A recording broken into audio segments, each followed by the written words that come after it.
Hey, what's up, everyone? Welcome back to Apollo Art Analysis. Today, we're going to be looking at a piece by the Austrian creative studio Atelier Olschinsky. I believe that's how you pronounce it. And this creative studio creates a ton of different things. They work in illustration, they work in photography. You'll see here they also work in digital illustrations and just kind of creative consulting in general. So there's a bunch of stuff coming from this creative studio, and I really wanted to showcase this piece. So today we're going to talk a bit about kind of this strange slant perspective. We're going to talk about texture. We're going to talk about use of light and color. We're going to talk about kind of modern slash futurist architectural design. And then we're also going to talk a little bit about the creative studio a little bit more in depth. So let's jump right into it. So in your initial introduction, you're likely met with just this immense flare of color. And you see kind of this hallway leading all the way down. Let me mark that for y'all. Kind of like that, and it leads all the way down into this kind of white void down there. But separate from that, you have this incredible amount of color. Say the color here and the color here. These are just fluorescent, and they just ignite, and they grab your attention instantly, and they refuse to let go. You see the reflection of light here as well. Just so many different caps and facings of different areas of light around here. I think those are all incredibly important to note. Those really give the piece a lot of visual energy, those invigorate and those pull us in, and it commands our attention with absolute ease.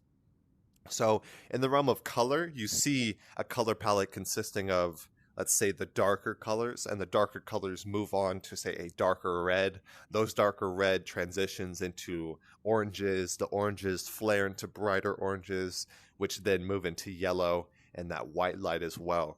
So those remind of, say, fire, a color palette of fire, not the darkness necessarily. Maybe you can see that as ash, but right here, that fluorescent orange, that dark red, that yellow, and that white light all remind of, say, fire and the fluorescent flare of fire. So I think those are also important to note.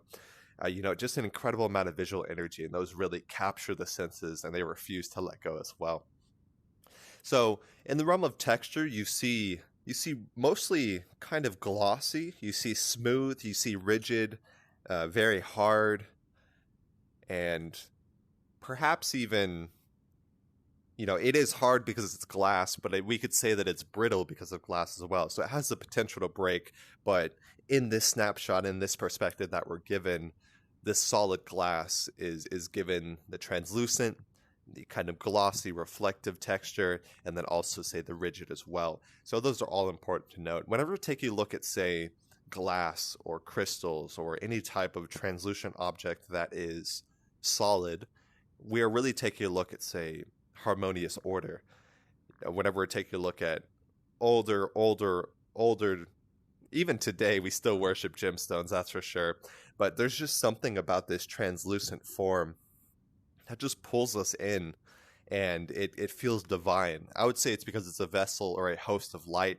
You hold up a gemstone to the sky, and the light just goes through it, and it pops, and it goes everywhere. So I think that we really see that here as well. The light comes from the top region and kind of the outer region here, and they refract and reflect through this crystalline form, and it just ignites that color, and it ignites that light. So I think that's incredibly important to note whenever taking a look at this piece. You'll see our perspective is here with a slight slant. It's not perfect like this, it's actually slanted. And yeah, it doesn't let me turn the piece, but you'll see our perspective is just about like that. And our perspective is pretty unique because we see an example of what I believe is I believe it's actually 3-point perspective. You'll see you have a vanishing point about here. You have a vanishing point, going off like that. So the vanishing point is, say, somewhere around here. It actually goes on my notes. And then you also see, these are going in all different directions, so it's hard to tell for sure.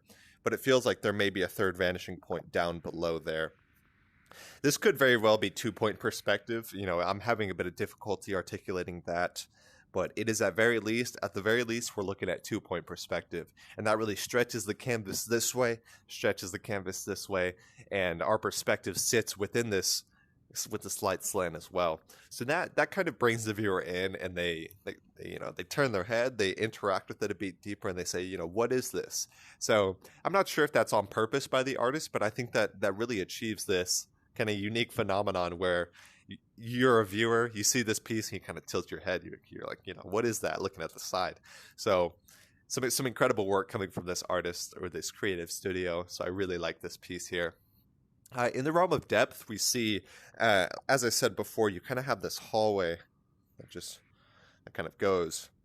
And so that definitely gives us a sense of depth there. And that gives us this illusion of depth, perhaps. That kind of just goes in. Also, we see depth right here as well. We see depth achieved through the shadows, as well as just the sheer scale of this architectural design here. So that really brings us in, and that gives us something to look at a bit deeper. And it really gives us the illusion of this lifelike scene, even though it's just a digital rendering or an architectural rendering. That really pulls us in, and it makes us wonder, what's down there? What are we looking at? And all of that depth really works to enforce that as well.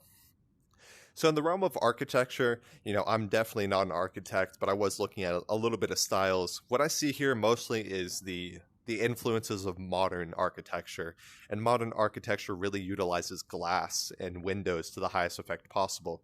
You can see that in the highest region of the spatial composition. You have these windows here, series of windows going down.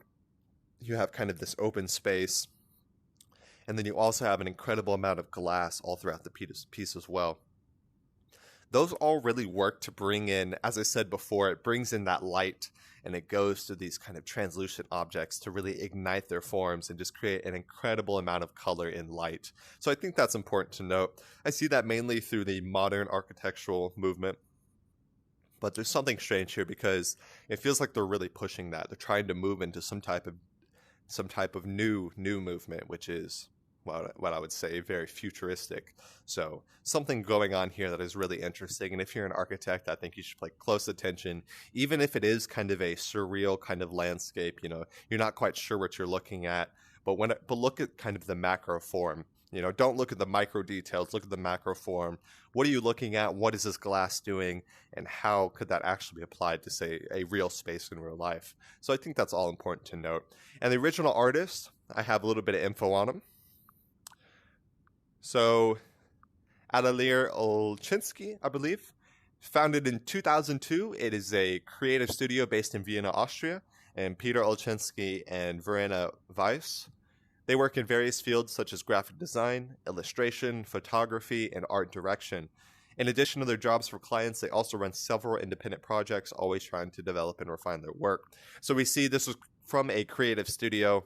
I would assume that this was made by Peter. Not too sure. It could be made by Verena or even one of their employees that's an artist as well. But just some incredible work coming from this artist, some incredible work coming from the studio at large. And I hope you guys enjoyed this piece. There's a ton of study. And you could really go deep on this, whether it's the crystalline forms, the light, the color, how the colors make you feel, and what those colors remind you of. So I hope you guys enjoyed. Hope you guys learned something. Go check out some of Olschinsky's other pieces. Their creative studio, they have a bunch of pieces on their page. Hope you guys enjoyed, though. Hope you guys learned something. My name is Apollo. This was Apollo Art Analysis, and I'll see you guys on the next episode. We hope you enjoyed today's episode. If you'd like to support our work directly, please check out our Apollo community tokens. Apollo Art Exchange is an ecosystem of art appreciation which elevates artists each and every day. Thanks for listening.